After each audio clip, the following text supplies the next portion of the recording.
అందరికీ ప్రభు పేరిట వందనాలండి. మరి ఈ కొత్త ఆదివారం రోజున ప్రభు మరి ఈ విధంగా మనందరినీ కూడా కలుసుకునే అవకాశం ఇచ్చినందుకు ప్రభుకి వందనాలు. ఆన్‌లైన్‌లో చూస్తున్న ప్రతి ఒక్క బిడ్డకి, మరి ఇక్కడ కూడొచ్చిన ప్రతి ఒక్క బిడ్డకి వందనాలు తెలుపుకుంటూ, మరి ఈరోజు మనం చిన్న ప్రార్థన చేసుకుని, పాట పాడుకుని వాక్యధ్యానం చేసుకుందాం. మనం ఈరోజు మత్తయి సువార్త 5వ అధ్యాయం చూసుకుంటున్నామండి. మరి లాస్ట్ 4 వారాల నుంచి 4 అధ్యాయాలు చూసుకున్నాం. మత్తయి సువార్త 1, 2, 3, 4. మరి ఈ వారం మనం 5వ అధ్యాయం చూసుకుందాం. ముందుగా మనం ప్రార్థన చేసుకుందాం. పరలోకమందున మా తండ్రి, నీ ఘనమైన నామమునకు లెక్కలేని వందనాలు, స్తుతులు, స్తోత్రాలైనా ప్రభువైనా ఈ ఆదివారం రోజునైనా మమ్మల్ని కలుసుకునే అవకాశం ఇచ్చిన మీకు వందనాలు తండ్రి. నాయనా మరి ఈరోజు మత్తయి సువార్త 5వ అధ్యాయం చదువుతుండగా నాయన మీరు మాకు తోడు ఉండండి. నాయన మీరే నాతో మాట్లాడండి. మీ మాటలు నా ద్వారా నాయన బయలుపరచండి. వింటున్న ప్రతి ఒక్క బిడ్డకు విశ్వాసం దయచేయండి. నాయన మీ తోడు నీడ దయచేయండి. మరి లాస్ట్ వీక్ అంతట్లో తోడున మీకు వందనాలు తెలుపుకుంటూ, మరి కొత్త ఆదివారం కొత్త వారం నాయన ఈ వారం అంతా కూడా నాయన ఈ మత్తయి సువార్త 5వ అధ్యాయంలో నాయన తండ్రి మేము వచనాలను ధ్యానించుకుంటూ ముందుకు సాగే కృప నుంచి కోరుకుంటూ మీకే మహిమగంతా చెల్లించుకుంటూ చిన్ని ప్రార్థన నజరేయుడైన యేసునామమున నడిపెట్టుకుంటున్నాం తండ్రి. ఆమేన్, ఆమేన్. Thank you Jesus. మరి చిన్న పాట పాడుకుందామండి. సర్వయుగములలో సజీవుడవు, సరిపోల్చగలనా నీ సామర్థ్యం అనే పాట పాడి మనం దేవుణ్ణి మహిమపడతాం. సర్వయుగములలో సజీవుడవు, సరిపోల్చగలనా నీ సామర్థ్యమును, కొనియాడదగినది నీ దివ్య తేజం. నా ధ్యానం నా ప్రాణం నీవే యేసయ్యా, నా ధ్యానం నా ప్రాణం నీవే యేసయ్యా. సర్వయుగములలో సజీవుడవు, సరిపోల్చగలనా నీ సామర్థ్యమును, కొనియాడదగినది నీ దివ్య తేజం. నా ధ్యానం నా ప్రాణం నీవే యేసయ్యా, నీవే యేసయ్యా. రావా యేసయ్యా, రావా యేసయ్యా, నీవే యేసయ్యా. రావా యేసయ్యా, రావా యేసయ్యా, రావా యేసయ్యా. నిన్నే నిన్నే నే కొలుతూనయ్యా, నీవే నీవే నా రాజువయ్యా. నిన్నే నిన్నే నే కొలుతూనయ్యా, నీవే నీవే నా రాజువయ్యా. యేసయ్యా యేసయ్యా యేసయ్యా యేసయ్యా యేసయ్యా యేసయ్యా దయ్యా యేసయ్యా యేసయ్యా యేసయ్యా యేసయ్యా. హల్లెలూయా, హల్లెలూయా. Thank you Lord Jesus. హల్లెలూయా, హల్లెలూయా. మరి మత్తయి సువార్త 5వ అధ్యాయం చూసుకుందామండి. మనం ఈరోజు చూసుకున్నట్లయితే మన టాపిక్ వచ్చేసి introduction to the sermon on the mount. Introduction to the sermon on the mount అంటే కొండమైన ప్రసంగం మెయిన్ టాపిక్ వచ్చేసి. కానీ దీంట్లో మనము చూసుకున్నట్లయితే 48 వచనాలు ఉండేయండి. మత్తయి సువార్త 5వ అధ్యాయంలో 48 వచనాలు కూడా మనము ఎన్ని విభాగాలుగా డివైడ్ చేసుకుందామంటే 8 విభాగాలుగా డివైడ్ చేసుకుందామండి. మత్తయి సువార్త 5వ అధ్యాయము 48 వచనాలు 8 విభాగాలుగా డివైడ్ చేసుకుందాము. డివైడ్ చేసుకుని మెయిన్ ఈ చాప్టర్ సారాంశం ఏంటంటే కొండ మీద ప్రసంగం, introduction to the sermon on the mount. So first మనము మత్తయి సువార్త 1-2 వచనాలు చూసుకుందాం.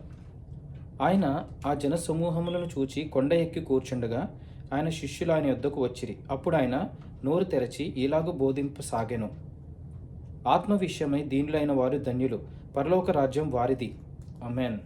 సో ఇక్కడ ఫస్ట్ 2 వచనాలు చూసుకున్నట్లయితే ఆయన కొండ ఎక్కి ప్రసంగం చేయడానికి రెడీ అయ్యాడని చెప్పి మరి వాక్యం సెలవిస్తుంది. అప్పుడు ఆయన నోరు తెరిచి ఇలాగూ బోధించసాగాను అంటే కొండ ఎక్కి కొండ ఎందుకు ఎక్కాడని మనం అందరం ప్రశ్నించుకోవచ్చు అండి. కొండ ఎందుకు ఎక్కాడంటే అక్కడ జన సమూహం చాలామంది ఉన్నారు. సో మనం ఇప్పుడు ప్రజెంట్ జనరేషన్లో మనం స్టేజెస్ వాడుతున్నాం. అంటే ఎక్కువ జనం వచ్చినప్పుడు ప్రసంగాల టైంలో స్టేజెస్ వాడతాము. స్టేజ్ మీద నుంచి ప్రసంగం ఇస్తారు. అదేవిధంగా యేసు ప్రభు ఆ టైంలో కొండ అంటే ఒక హై మౌంటైన్ దగ్గరికి వెళ్ళి అక్కడ కొండ మీద ఇట్లా హైలో నించుంటే ఆ కింద ఉన్న వాళ్ళందరూ కూడా కనిపిస్తాడు. కాబట్టి యేసు ప్రభు దూరం ఉన్న వాళ్ళకు కూడా అందుకు కొండ ఎక్కి ప్రసంగం మొదలు పెట్టాడని వాక్యం సెలవిచ్చింది. మనం ఇప్పుడు 3 నుంచి 11 వచనాలు చూసుకుందాం. ద బీటిట్యూడ్స్. 3-11 వచనాలు ఏంటన్నది చూద్దాం. బోధింపసాగెను. ఆత్మ విషయమై దీనులైన వారు ధన్యులు, పరలోక రాజ్యం వారిది. దుఃఖపడు వారు ధన్యులు, వారు ఓదార్చబడుదురు.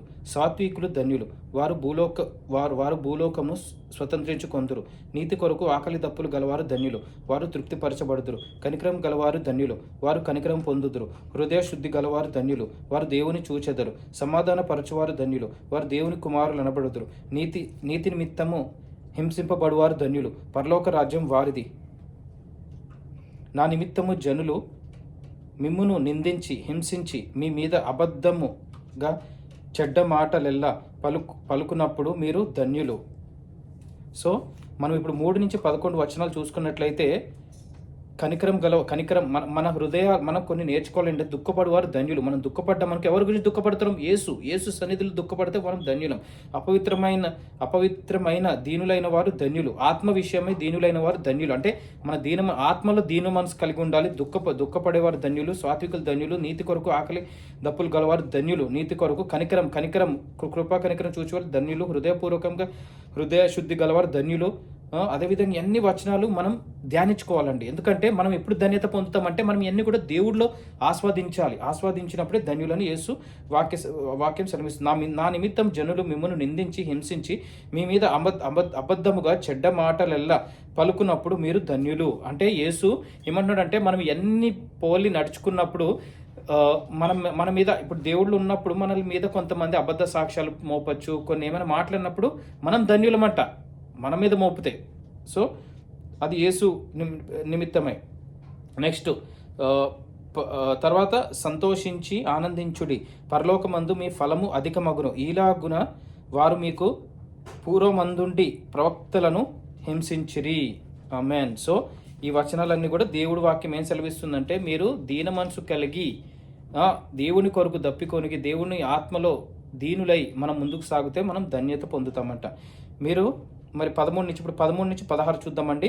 మనము ఉప్పు, సాల్ట్ అండ్ లైట్ అని ఒక టాపిక్ ఇది. ఈ 13-16 వచనాలు.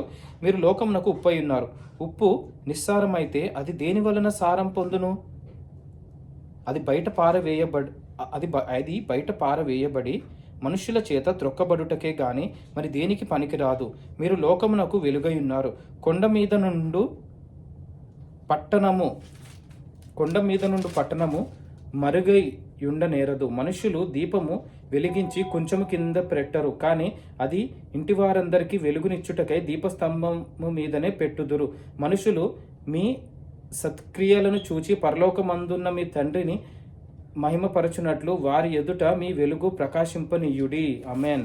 సో ప్రభు ఏం సెలవిస్తున్నాడంటే మనము ఈ లోకానికి ఉప్పు అండ్ వెలుగై ఉన్నామని చెప్తున్నాడు. అంటే ఉప్పు దాని సారం అంటే దాని టేస్ట్ పోయిందంటే మనం బయట పాడడమే తప్ప దేనికి ఉపయోగపడదని మరి వాక్యం సెలవిస్తుంది. అందరూ కాలుతో తొక్కుతారు ఉప్పు టేస్ట్ లేకపోతే.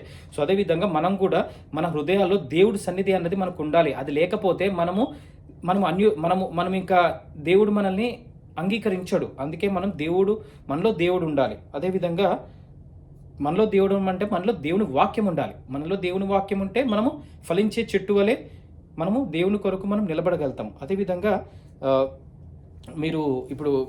మీరు లోకమునకు వెలుగై ఉన్నారు అంటే మీరు you are the light of this world అని యేసు వాక్యం సెలవిస్తుంది. మనం ఈ లోకానికి వెలుగై ఉన్నాం. ఎందుకు?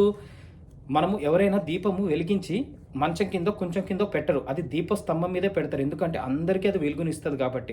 సో మనం కూడా ఈ లోకానికి వెలుగు ఉన్నామంటే మనము మన జీవితం నడవడిక, మన మాట తీరు, మన బిహేవియరు, మన ప్రవర్తన, మన డిసిప్లిను, మన నడవడిక అన్నీ కూడా అండి మన మనుషుల్లాగా ఈ భూలోకంలో పుట్టామంటే మనము యేసు కొరకు మనము నడుస్తున్నామంటే మన అన్నీ కూడా మరి జనాలు చూస్తారు. ఆ జనాలకి ఏంటంటే మన క్రీస్తు ఈ అబ్బాయిలో ఉన్నాడు, ఈ అబ్బాయి ద్వారా క్రీస్తు బయలుపరచబడుతున్నాడు, లేదా అమ్మాయి ద్వారా క్రీస్తు బయలుపరుస్తున్నాడు. మనం వెలుగై ఉండాలి లోకానికి. అంటే మనం చీకట్లో ఉన్న వాళ్ళకి వెలుగు చూపించాలి. సో ఆ విధంగా నడవమని వాక్యం సెలవిచ్చింది. మరి 3వ టాపిక్ వచ్చేసి the fulfilment of the law. So ఇక్కడ చూసుకున్నట్లయితే మనుషులు దీపం వెలిగించి కొంచెం కింద పెట్టరు. సో మీ తండ్రిని మహిమపరచినట్లు వారి ఎదుట మీ వెలుగు ప్రకాశింపజేయుడి. సో మీ తండ్రిని మహిమపరచాలి మనము. అందుకు మన వెలుగుని ప్రకాశింపజేయాలంట మనుషుల్లో. నెక్స్ట్ 17-20 చూసుకున్నట్లయితే ధర్మశాస్త్రమునైనను ప్రవక్తల వచనములనైనను కొట్టి ధర్మశాస్త్రం నైనను ప్రవక్తల వచనంలో నైనను కొట్టివేయ వచ్చి తినని తలంచవద్దు. నెరవేరుటకే గాని కొట్టివేయుటకు నేను రాలేదు. ఆకాశమును భూమియు గతించిపోయిననే ఆకాశమును భూమియు గతించిపోయిననే గాని ధర్మశాస్త్రమంతయు నెరవేరు వరకు దాని నుండి ఒక పొల్లైనను ఒక సున్న అయినను తప్పిపోదని నిశ్చయముగా మీతో చెప్పుచున్నాను. కాబట్టి ఈ ఆజ్ఞలలో మీకు మిగుల అల్పమైన యొక్క దానినైనను మీరి మనుష్యులకు అలాగున చేయబోధించువాడెవడో వాడు పరలోక రాజ్యంలో మిగులు అల్పుననబడును. అయితే వాటిని గైకొని బోధించువాడెవడో వాడు పరలోక రాజ్యంలో గొప్పవాడనబడును. శాస్త్రులు నీతి కంటెను పరిసయ్యుల నీతి కంటెను మీ నీతి అధికము కాని ఎడల మీరు పరలోక రాజ్యములో నేరరని మీతో చెప్పుచున్నాను. ఆమేన్. సో ప్రభు మాట ఏం సెలవిస్తుందంటే fulfilment of the law. So దేవుడు ఆజ్ఞలను గైకొని దాన్ని నెరవేర్చి మరి ముందుకు తీసుకెళ్లేవాడే మరి ధన్యుడని ప్రభు వాక్యం సెలవిస్తుంది. శాస్త్రుడు నీతి కంటెను పరిశీలి నీతి కంటెను మీ నీతి అధికము కాని ఎడల మీరు పరలోక రాజ్యము ప్రవేశింపనేరని మీతో చెప్పుచున్నాను. సో శాస్త్రుల కంటే పరిశీలు కంటే మీ నీతి ఇంకా బలంగా ఉండాలి. సో ఎందుకంటే నా ఆజ్ఞలు మీరు గైకొని ముందుకెళ్తేనే మీరు పరలోక రాజ్యానికి రాగెళ్తారని వాక్యం సెలవిచ్చింది. నెక్స్ట్ మర్డర్ 21 to 25 వచనాలు చూసుకున్నట్లయితే మర్డర్. జారత్వము చేయవద్దు. నరహత్య చేయువాడు విమర్శకు లోనగునని పూర్వీకులతో చెప్పబడిన మాట మీరు విన్నారు కదా. నేను మీతో చెప్పునదేమనగా తన సహోదరుని మీద కోపపడు ప్రతివాడు విమర్శకు లోనగును. తన సహోదరుని చూచి వ్యర్థుడా అని చెప్పువాడు మహాసభకు లోనగును. ద్రోహి అని చెప్పువాడు నరకాగ్నికి లోనగును. కావున నీవు బలిపీఠమునొద్ద అర్పణము నర్పించుచుండగా నీ మీద నీ సహోదరునికి విరోధమైనను కలదని అక్కడ నీకు జ్ఞాపకము వచ్చిన ఎడల అక్కడ బలిపీఠము నెదుటనే నీ అర్పణమును విడిచిపెట్టి మొదట వెళ్ళి నీ సహోదరునితో సమాధానపడుము. అటు తరువాత వచ్చి నీ అర్పణము నర్పింపుము. నీ ప్రతి వాదితో నీవును త్రోవలో ఉండగానే త్వరగా వానితో సమాధానం పడుము. లేని ఎడల ఒకవేళ నీ ప్రతివాది నిన్ను న్యాయాధిపతికి అప్పగించును. న్యాయాధిపతి నిన్ను బంట్రోతుకు అప్పగించును. అంతటా నీవు చెరసాలలో వేయబడుదురు. కడపటి కాసు చెల్లించు వరకు అక్కడ నుండి నీవు వెలుపలికి రానేరవని నీతో నిశ్చయముగా చెప్పుచున్నాను.